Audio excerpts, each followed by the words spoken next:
Siapkan mental, pikiran, dan keimanan kamu kalau kamu mau dengerin cerita ini sampai tuntas. Sebelum hal ini terjadi, aku tak pernah percaya cerita-cerita hantu, apalagi yang beredar di forum-forum medsos atau kisah viral yang ada di akun-akun misteri. Buatku, itu semua cuma karangan orang iseng yang ingin numpang tenar. Sekarang aku tahu, beberapa dari mereka mungkin menulis dari pengalaman pribadi, sama seperti yang akan kuceritakan sekarang. Dan sialnya, aku baru sadar setelah semuanya terlambat. Namaku Arya. Aku bekerja di bidang IT di Jakarta, dan seringkali harus keluar kota untuk urusan pekerjaan.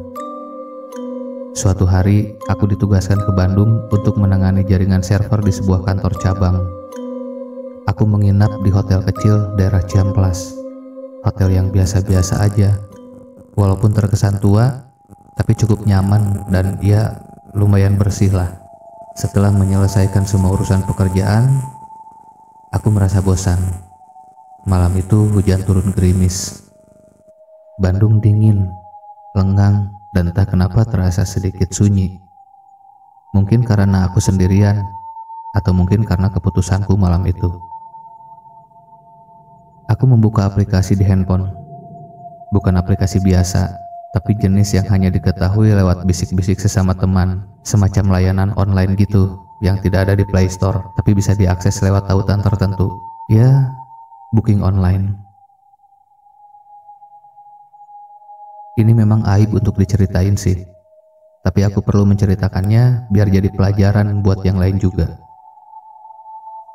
Memang seringkali aku menyewa wanita ketika bertugas di luar kota, seperti menjadi kebiasaan atau pelampiasan dari tugas-tugas kantor yang bikin mumet. Singkat cerita, aku pun memesan salah satu perempuan yang katanya bernama Ningrum, berusia 41 tahun. Aku memang menyukai wanita yang matang atau berkategori tante-tante gitu sih. Ya, serasa lebih menantang gitu. Kalau lihat di fotonya sih, wajahnya masih cantik, terutama bodinya yang masih menyimpan penuh pengalaman. Tapi ada sesuatu yang aneh di matanya, bukan karena editan, tapi lebih ke arah dingin, tatapan kosong. Tapi entah kenapa aku tetap mengetuk tombol pesan sekarang. Singkat cerita, sekitar pukul 11 malam, aku mendengar ketukan di pintu. Kubuka pintu, di sanalah dia tersenyum simpul penuh gairah dan langsung masuk menuju ke dalam kamar. Tingginya sedang, rambutnya panjang tergerai basah karena gerimis. Wajahnya putih agak pucat sih. Langkahnya sendu. Dia memakai gaun merah panjang yang agak kuno, seperti gaun pesta tahun 80-an. Aku pun menutup pintu dan tercium aroma parfum yang lebih kayak bau bunga melati. Dia menyapaku sambil berbisik di telinga, serak dan lembut. Selamat malam, Mas Arya. Kami bicara sebentar. Dia berdiri menghadap ke jendela luar sambil menurunkan gaunnya dari bahunya, memandangi jendela yang gelap oleh malam. Tangannya sedikit pucat, mungkin karena kedinginan kena hujan, pikirku. Dan bau melati itu makin memenuhi isi kamar. Setelah dia melepas pakaiannya, dia kembali bertanya, Mas Arya, mau mandi dulu atau dimandikan? Aku merasa ada yang aneh dari pertanyaan itu, dan senyumnya mendadak membuat bulu kuduku berdiri. Dia menghampiriku yang berbaring di atas tempat tidur, dan dia duduk tepat di atas tubuhku. Dia menunduk hingga rambutnya menutupi wajahnya, dan tiba-tiba dia tertawa, tawa yang membuat jantungku seakan berhenti. Dan ketika dia mengangkat wajahnya berubah menjadi rusak. Matanya hitam penuh luka dan bau busuk langsung menyesakkan, membuatku tak bisa bernafas. Aku ingin berteriak dan berlari, namun aku lemas seakan tak bisa bergerak sedikit pun. Dan aku pun tak ingat lagi, semuanya menjadi gelap. Saat aku membuka mata, suasana gelap. Ternyata ini masih malam. Tapi aku tidak di kamar hotel. Aku berbaring di atas tanah, dingin, bau tanah dan kembang 7 rupa memenuhi hidungku. Di sekelilingku sunyi, tidak ada suara kendaraan, tidak ada lampu. Aku melihat banyak sekali pohon bambu. Ya, aku terbangun di area pemakaman. Dadaku berdebar. Aku terduduk, panik, menggigil. Kuburan-kuburan tua itu mengelilingiku.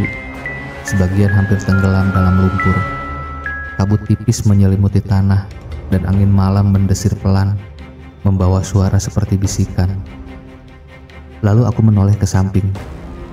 Di sana terdapat sebuah nisan dengan nama Ayu Ningrum. Aku mundur ketakutan.